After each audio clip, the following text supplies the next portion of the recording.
Sekretaris Program Studi di lingkungan Fakultas Teknik dan Sains. Lalu juga ada rekan-rekan dari himpunan ya, lalu juga BEM ya, Pak Rimun ya, ada ya, yang saya banggakan. Dan tidak lupa tentunya yang sangat kami nanti-nanti ya, dan juga saya banggakan kepada seluruh mahasiswa baru Fakultas Teknik dan Sains Universitas Ibnu Khaldun Bogor tahun ajaran 2025-2026. Beri aplaus.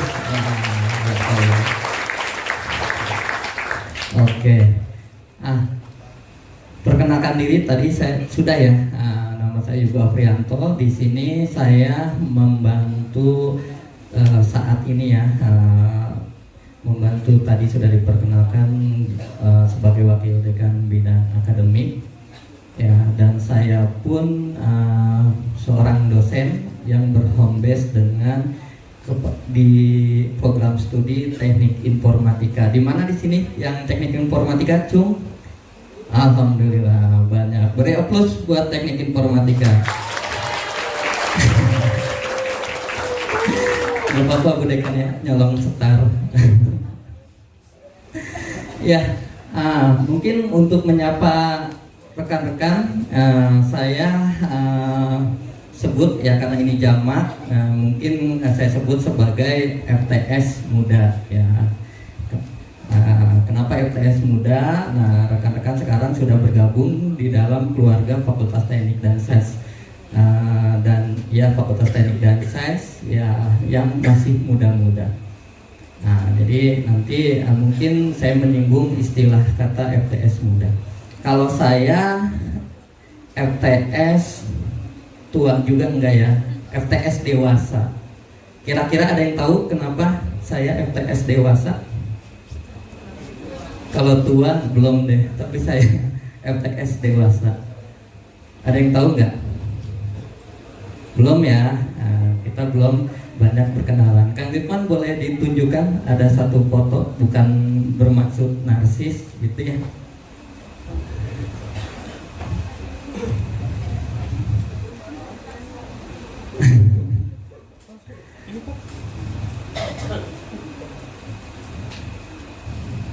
Awas jangan salah foto.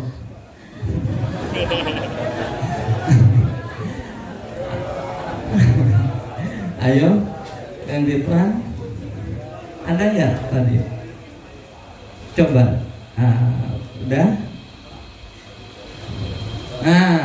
Full screen.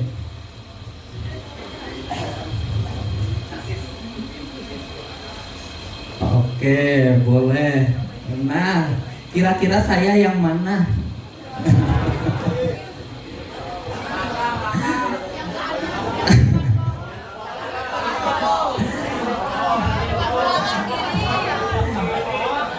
Yang lagi moto ya, betul. Yang mana saya?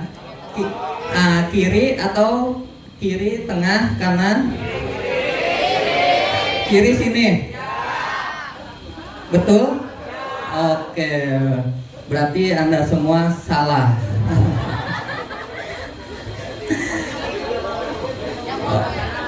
Oke ya. Jadi saya berprinsip ternyata perubahan itu harus ya.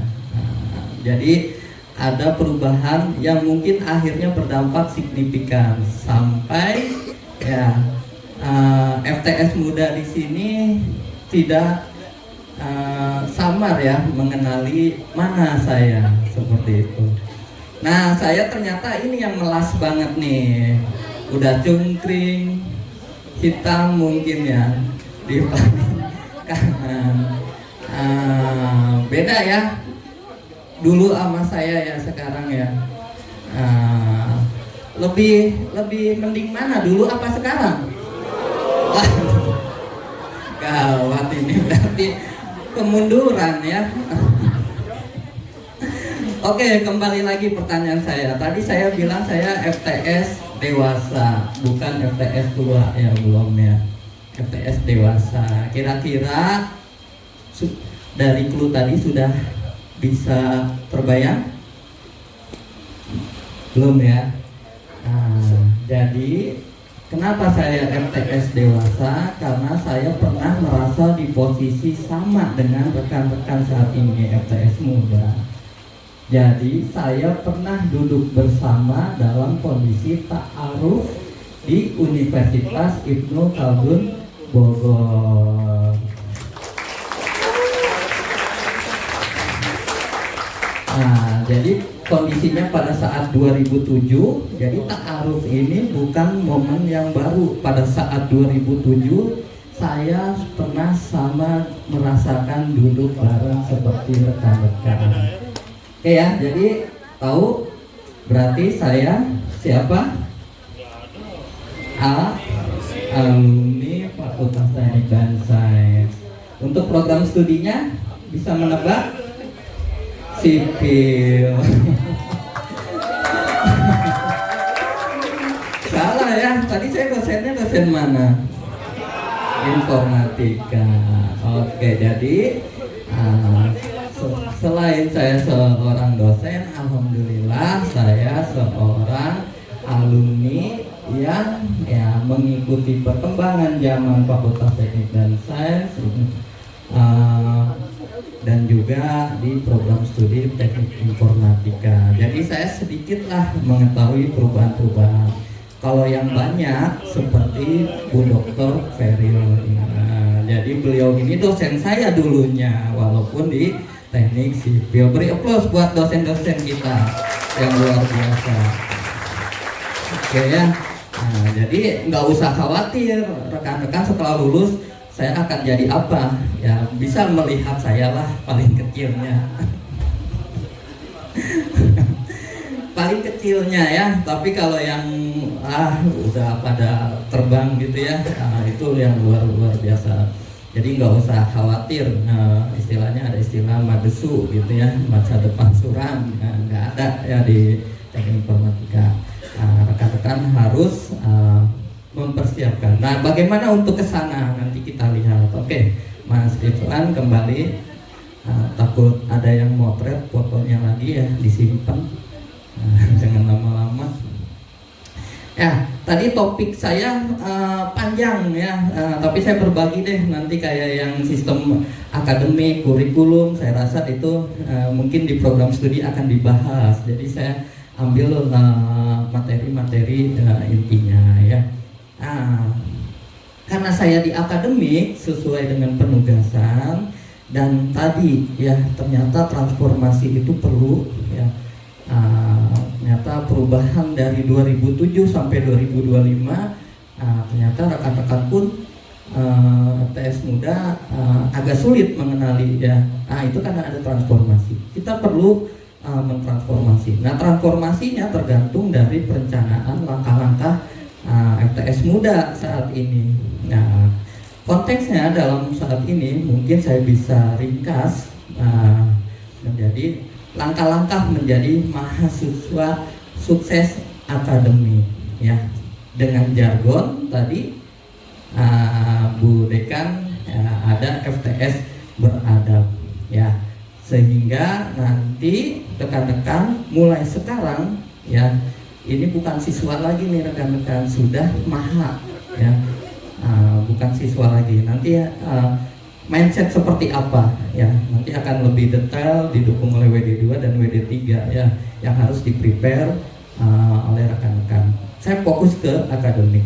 Jadi rekan-rekan siap ya, harus menyiapkan strategi belajar hingga membangun nanti ya, tidak hanya belajar, harapannya di bangku perkuliahan selama 4 tahun rekan-rekan harus bisa membangun portofolio rekan-rekan masing-masing ya, membangun portofolio yang bagus, profesional ya, supaya tadi jangan menjadi lulusan yang tidak terserap ya, nanti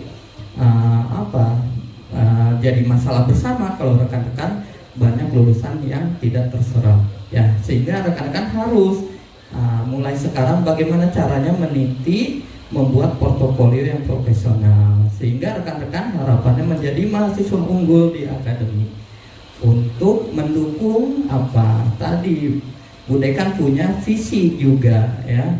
Visi FTS itu menjadi fakultas yang islami dan unggul dalam riset di bidang teknik dan sains untuk mendukung daya saing global pada tahun 2040. Oke, jadi mulai sekarang rekan-rekan siap mendukung visi FTS? Oke, siap berdaya saing global? Oke, siap menjadi FTS muda yang beradab? Oke, dengan bismillah mari kita mulai transformasi FTS muda semua. Beri aplaus.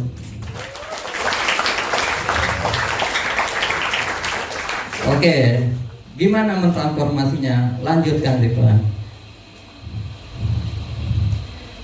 Kita histori sedikit. Kalau rekan-rekan memilih Universitas Ibn Khaldun, mungkin kemarin pada saat ta'aruf di materi universitas sudah diperkenalkan ya. Istilah kenapa Universitas Ibn Khaldun, ada yang masih ingat atau yang sudah tahu kenapa kampus ini keberadaannya diberi nama Universitas Ibn Khaldun? Ada yang tahu? Ya.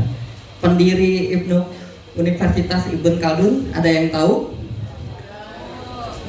Pak Kiai Haji Soleh Iskandar. Kemarin materi sudah disampaikannya oleh putra langsung Pak Kiai Haji Soleh Iskandar, ketua yayasan. Oke, itu sejarah secara kelembagaan ya.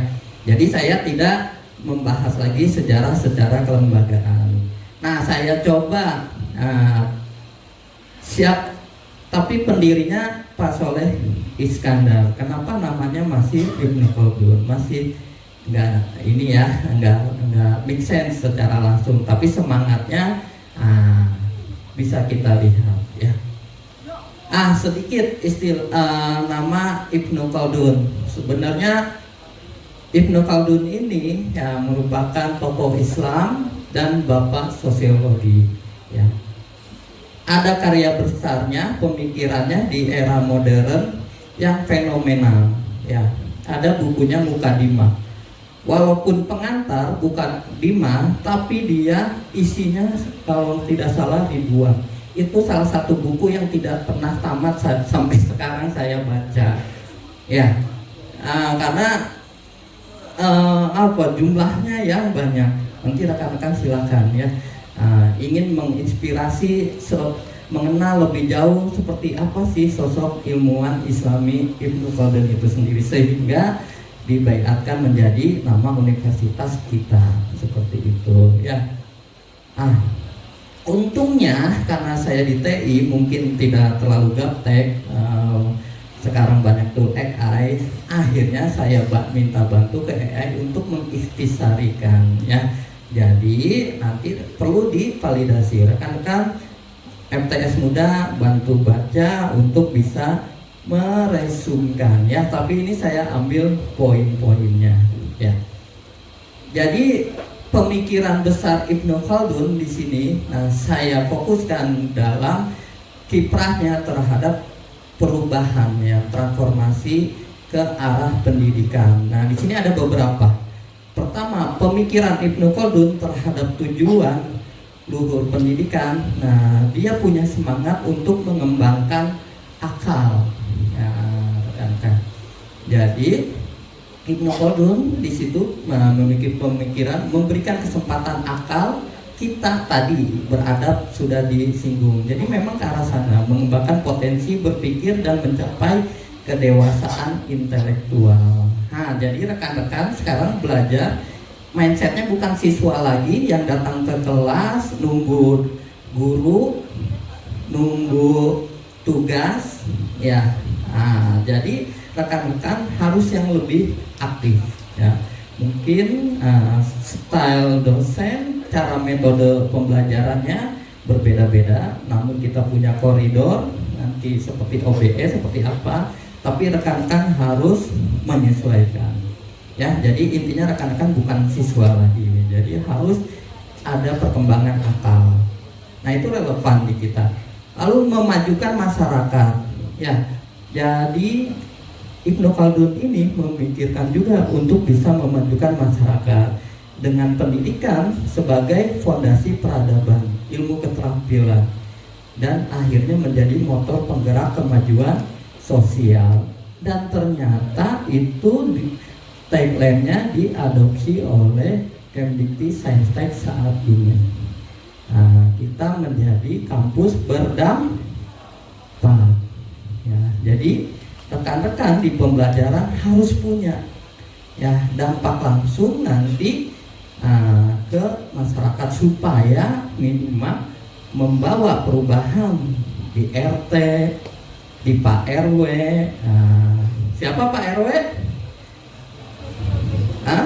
Pak Rimun Wibo. Oh, ada lagi di mesin Kaprodi Pak RW, Pak Roy Walu. Saya siapa? Yugo Afrian. Oke, jadi kita semua orang kirain Sundo. Ya, jadi memang Pak Rimun dan saya orang Jawa. Kalau Pak Roy, walaupun namanya Roy Walio, Sunda asli. Gitu ya Pak Roy. Oke, lanjut ya. Terus Ibnu Khaldun punya pemikiran meningkatkan moral, jadi menciptakan insan yang bertakwa, supaya kita ya bisa menyeimbangkan dalam kondisi kebahagiaan duniawi dan ukhrawi. Ukhrawi itu tidak selalu, kalau duniawi jelas ya, kita harus istilahnya sukses, bahagia dalam urusan duniawi, kita juga harus ukhrawi. Ukhrawi itu urusan akhirat. Nah, seperti tadi Bu Deka sampaikan ya, kita harus panjatkan banyak doa. Nah, kira-kira doa apa untuk kita bisa bahagia dunia dan akhirat? Ada yang tahu?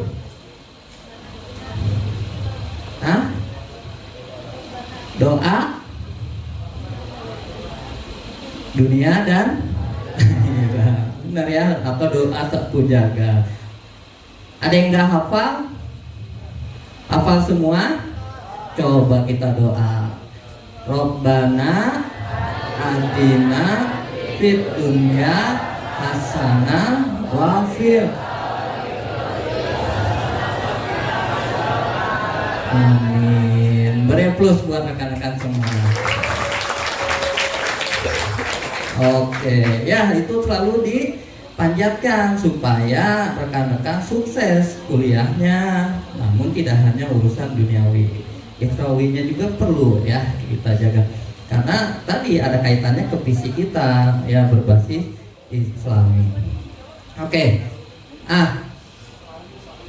terus pemikirannya lain di bidang pendidikan tadi sama ya, Ibnu Khaldun secara nggak langsung punya kurikulum dan metodenya ya. Jadi kurikulum itu adalah seperangkat pembelajaran dalam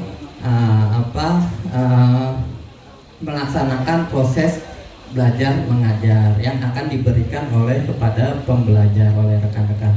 Sama relevan juga untuk saat ini, yaitu pendekatannya, tekniknya dia harus ada praktiknya juga ya, bukan hanya teori semata. Jadi menekankan tidak hanya penguasaan pedagogiknya rekan-rekan ya, tapi juga psikomotoriknya juga diinikan oleh Ibnu Khaldun.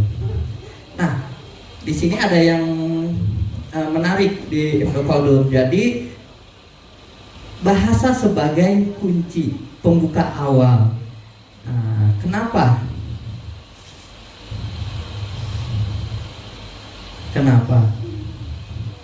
Ada yang tahu?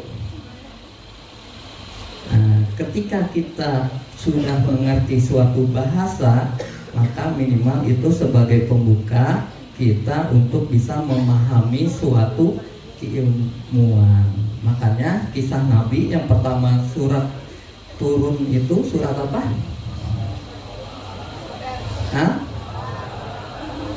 Yang Iqra bismika ladzi khalaq. Oke. Ya ternyata itu make sense ya di sains di kita. Jadi kita, apalagi rekan-rekan nanti bisa multi language. Nah, jadi mungkin ada suatu keilmuan yang belum dituliskan dalam Indonesia, Inggris, ternyata di Mandarin ada. Kalau rekan-rekan tidak mengerti bahasa tadi, kuncinya tadi tidak terbuka. Ya, jadi penting bagi Ibnu Khaldun bahasa ini sebagai kunci. Oke ya, mungkin waktu saya juga sedikit, 30 menit. Next. Ayo, Kang Ridwan, nanti ngopi barengnya bareng. Turun. Oke. Tadi kita sudah mengenal Ibnu Khaldun tadi ya, kenapa bisa dinamakan. Sekarang di kebijakan akademik kita observasi, rekan-rekan sudah masuk di kampus Ibnu Khaldun, otomatis rekan-rekan harus mengetahui role of the game ya, atau cara bisa survive di Ibnu Khaldun University. Oke. Nah, di sini ada beberapa kebijakan yang diterapkan di Universitas Ibnu Khaldun secara akademik ya. Jadi memahami peraturan adalah langkah pertama menuju sukses ya. Rekan-rekan FTS muda dalam mengikuti pembelajaran selama 4 tahun, amin ya, jangan lebih, di studi di Fakultas Teknik dan Sains. Jadi ada beberapa kebijakan. Pertama, di perbijakan pendidikan dan pembelajaran. Di sini di pendidikan dan pembelajaran ada program studi nanti menetapkan kompetensi lulusan rekan-rekan semua. Ya, jadi nanti yang prodi sipil, mesin, elektro, TI, SI, IL, RPB, rekan-rekan harus tahu, baca di buku kurikulumnya atau nanti diinfokan. Saya kalau lulus mampu menjadi seorang yang seperti apa?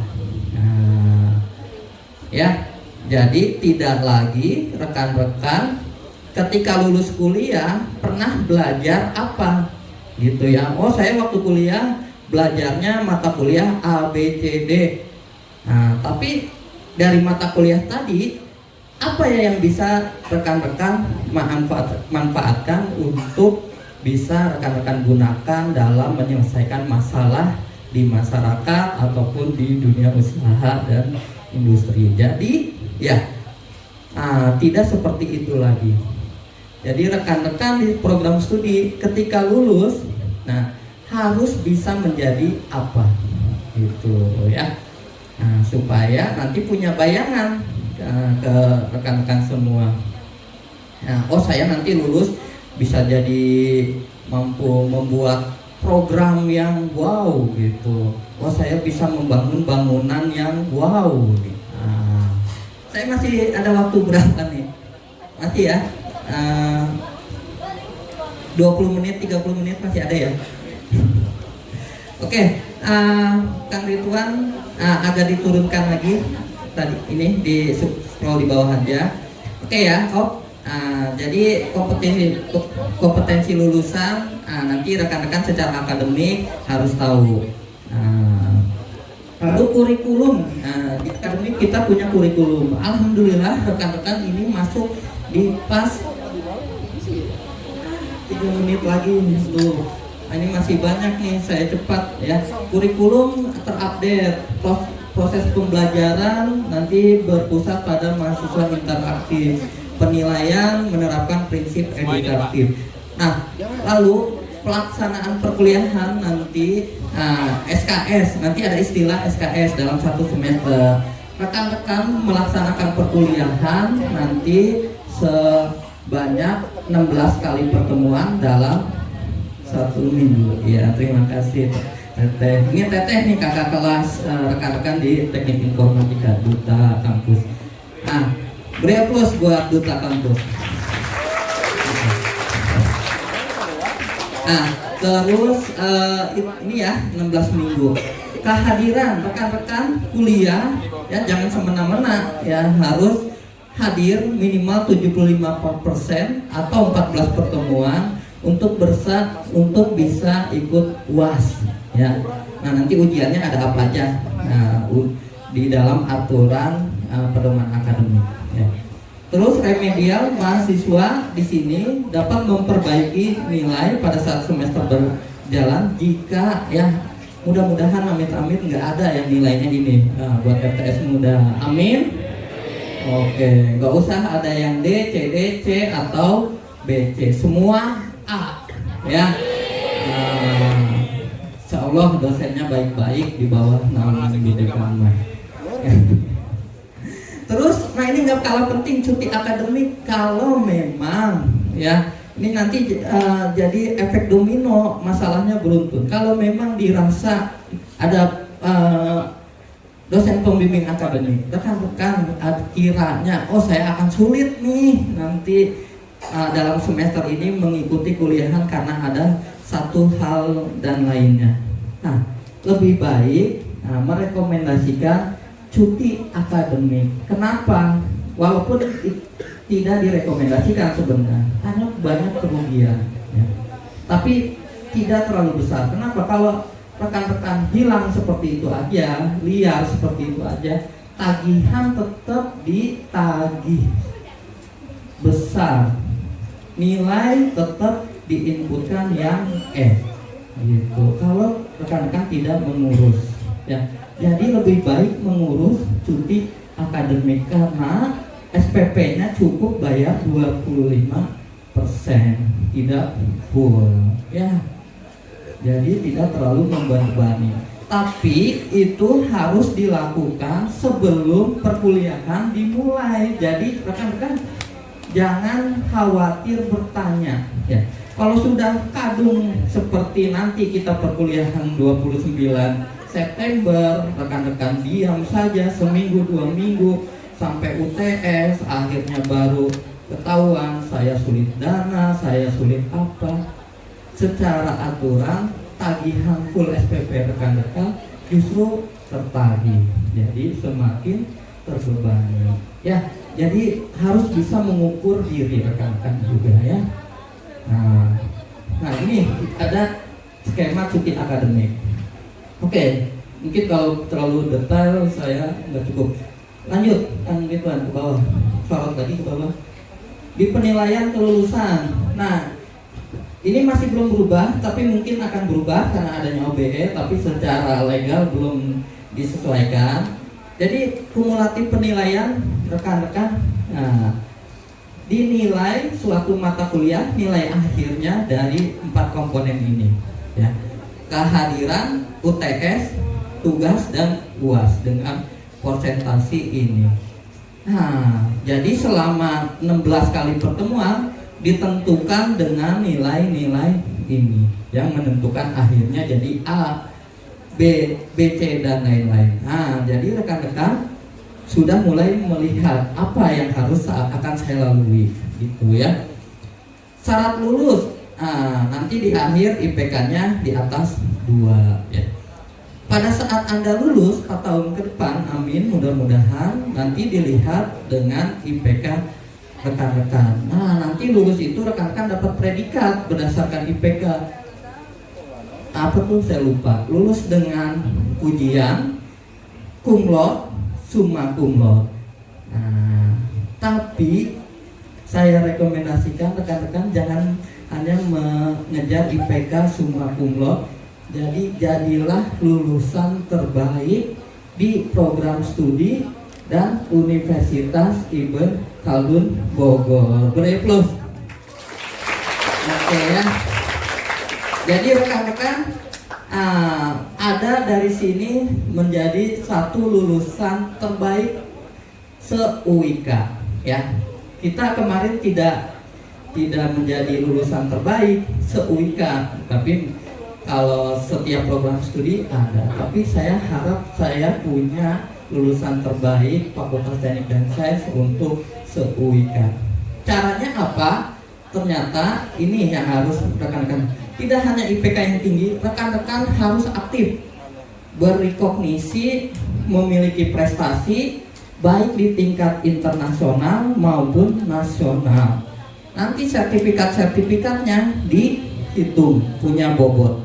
Nah, itu jadi poin yang akan diadu dengan lulusan dari program studi dan fakultas yang lain. Oke ya, jadi FTS Muda tidak hanya menjaga IPK yang tinggi, tapi harus punya banyak prestasi baik internasional dan nasional. Kemahasiswaan mungkin saya tidak bahas, nanti ada di Pak RW. Lanjut ke bawah. Itu sekilas role of the game untuk kita mengenal belajar di Fakultas Teknik dan Sains secara akademik. Nanti akan dipandu juga dengan yang namanya kalender akademik. Lalu strateginya apa? Jadi rekan-rekan tidak lagi belajar dengan keras, tapi harus lebih cerdas. Caranya apa? Mungkin saya cepat aja turun lagi ke bawah. Dari beberapa data yang saya survei, ya, jadi teknik dulu ya kita menyoroti dengan stabilo, lalu membaca ulang dengan pasif. Ini ternyata retensi tersimpan di memorinya kecil, rekan-rekan. Hanya yang paling tinggi 20%. Yang paling besar cara belajar efektif rekan-rekan yaitu dengan cara aktif recall dan juga mengajarkan kembali ke orang lain. Jadi dakwah ini diperlukan kembali, rekan-rekan. Jadi Wika punya moto iman, ilmu, dan amal. Jadi kita beriman, kita punya ilmu, kita dakwahkan kembali ilmu kita amalkan kembali, rekan-rekan. Kenapa? Karena ternyata manfaatnya kembali ke kita juga. Dengan kita mengajarkan ya Feynman teknik ini, jadi rekan-rekan bisa menyusun secara sistematis bagaimana saya menyampaikan sesuatu dengan cara yang simple. Itu harus harus berat ya, harus kita sudah menguasai dulu sehingga kita bisa menatanya. Kalau kita belum menguasai, bagaimana kita bisa menatanya? Seperti itu. Untuk menyimpan memori ada active recall. Ada game, biasanya seperti main kartu ya, dalam urutan stack ya, seluruh antrian queuing. Dari kartu tadi pertanyaannya apa plus jawabannya apa. Saya biasanya paling depan dibuka pertanyaan, jangan dilihat dulu jawabannya. Kalau bisa menjawab, Anda buka, jawabannya benar, berarti Anda sudah hafal. Taruh kartu tadi di paling belakang. Kalau Anda tidak hafal dan dirasa sulit, taruh kartu tadi di antrian yang agak depan, tengah, tergantung seberapa sulit Anda menghafal. Dan itu diulang-ulang. Itu menjadi strategi tersendiri. Oke, lanjut. Saya takut dimarahi duta. Setelah cara belajar, selanjutnya kita harus punya roadmap Anda selama 4 tahun. Minimal tahun pertama ini waktunya Anda membentuk fondasi dan eksplorasi. Silahkan Pak Timun Wibowo nanti menghantarkan banyak himpunan, banyak UKM dan lain-lain. Saya harap itu beres di tahun 1 ya. Gantianlah yang senior gitu ya. Makanya kemarin banyak stand-stand mengenalkan diri supaya apa? Supaya ada berkelanjutan dari rekan-rekan. Ikuti seminar ya, supaya minat karir. Lanjut ke bawah, tahun kedua, pengalaman awal, ambil peran kepanitiaan ya. Jangan orientasinya tadi duit dalam arti sebenarnya. Dulu saya tadi cungkring banget, sekarang mungkin lumayan lah agak terdepan perutnya ya. Ya karena ya pokoknya cari experience, dekati Pak Rimun Wibowo, terbang kemana-mana beliau, sibuk pokoknya, dekati beliau, ambil pengalaman di sana. Ya mulai proyek yang kecil, sehingga simpan dokumentasi, bikin medsos portofolio Anda, LinkedIn lah paling gampang seperti itu. Benar ya Bu Sarah ya? Nah, Bu Sarah ini jago nih kalau untuk medsos. Di tahun ketiga mulai masuk fokus ke magang dan spesialisasi ya. Anda nanti di prodi ada KP, itu bentuk aktualisasi selama 1 tahun 2 tahun pembelajaran,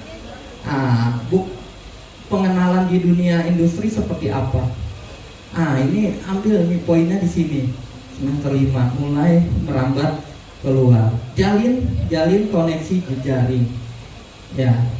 Makanya kemarin ada yang nanya istilah ordal, ya mungkin aja, tapi tidak salah juga, karena memang dia menunjukkan kemampuannya sehingga terjalin koneksi, sehingga yang akan menggunakan lebih baik yang dia tahu, karena dia punya kemampuan, sehingga diistilahkan relasi.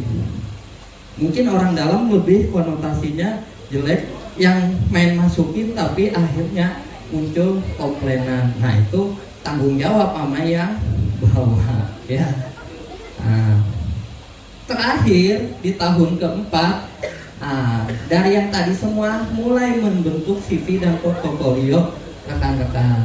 Silahkan sambil meneliti, coba juga melamar, sehingga nanti research study FTS ya itu tidak lagi 3 bulan setelah lulus, tapi sebelum lulus sudah dipanggil semua untuk bisa bekerja. Amin. Oke, next. Saya biar cepat lagi. Nah, keterampilannya apa untuk mengakseskan tadi ke bawah dikit Kang Ridwan, ke radarnya cat tadi. Nah, yang paling tinggi problem solving ya. Jadilah individu yang dirindukan menurut saya. Kenapa? Karena kalau nggak ada si A surem nih, kerjaan udah beres-beres. Mungkin itu hal yang baik juga, karena dianggap Anda sebagai problem solving. Jangan jadi problem making ya. Boro-boro dirindukan, malah nggak ada rekan-rekan, malah senang ya. Alhamdulillah nggak ada si ini, alhamdulillah nggak ada si itu gitu kan. Caranya literasi digital ya, kuasai literasi digital, mampu beradaptasi, bisa saat ini dituntut out of the box, kreativitas, kolaborasi, dan juga komunikasi. Nah, ini dilatih. Next, lanjut sedikit lagi, investasi diri. Ke bawah aja, turunin aja, ke atas dikit, 2 slide lagi. Investasi diri. Nah, investasi diri ini penting untuk menjaga kestabilan studi rekan-rekan. 2 hal. Pertama, finansial rekan-rekan. Ini biasa menjadi faktor terbesar rekan-rekan terhambat studinya karena keuangan. Kedua, kesehatan. Kemarin kita punya unit kesehatan, baik mental maupun fisik. Nah, ini rekan-rekan harus jaga. Finansial jago-jago, harus bisa menabung. Kalau yang tidak ada masalah dengan keuangan, alhamdulillah, minimal jaga kesehatannya. Nah, agak sedikit ke bawah, Kang Ridwan. Nah, biasanya grafiknya baru-baru ini senang-senang nih. Kemarin taarufnya penuh dengan happy, kebahagiaan. Mulai stres pada saat UTS, turun lagi setelah ujian tengah semester, mulai stres lagi pada saat UAS. Jadi polanya umumnya seperti itu ya rekan-rekan FTS. Jadi harus mengenali, kalau bisa belajarnya jangan di ujung, makanya akhirnya grafiknya stresnya tinggi ya. Tadi dengan repetitif aktif call tadi ya. Dan yang terakhir mungkin terus ke bawah. Nah, kita harus mengalokasikan waktu mingguan yang optimal. Agak ke bawah, Kang Ridwan. Nah, di semester awal tadi kita boleh sempatkan organisasi. Di semester pertengahan sibuk boleh diklik, Kang Ridwan, semester sibuknya. Organisasinya mulai dikurangi ya, atau dihilangkan kalau bisa. Carilah belajar tugas, proyek-proyek tadi, sosialisasi, istirahat penting ya. Dan di akhir semester akhir mulai yang paling besar skripsi TA untuk tepat waktu, bikin portofolio, kalau bisa tugas akhirnya seperti proyek rekan-rekan seperti itu porsinya juga paling dibesarkan. Oke ya, mungkin itu saja karena waktu juga sudah habis ya. Nanti lebih banyak tadi kata Bu Dekan, saya baik kalau lagi baik, kalau lagi stres mungkin agak ini juga ya. Nanti kita bisa diskusi lanjut. Saya di di kantornya di bawah seperti itu terkait akademik ya, seperti itu. Oke, sebelum diakhiri mungkin sedikit pantun boleh? Oke, saya mau menyebut artis Tengku Rian. Siapa ya satu lagi yang perempuan itu? Tengku Rian dan Tengku Rian dan Aura Kasih. Siapa yang cakep? Oh, kirain saya. Oke, Tengku Rian dan Aura Kasih. Cukup sekian dan terima kasih. Oke, saya akhiri. Wabillahi taufiq wal hidayah. Assalamualaikum warahmatullahi wabarakatuh.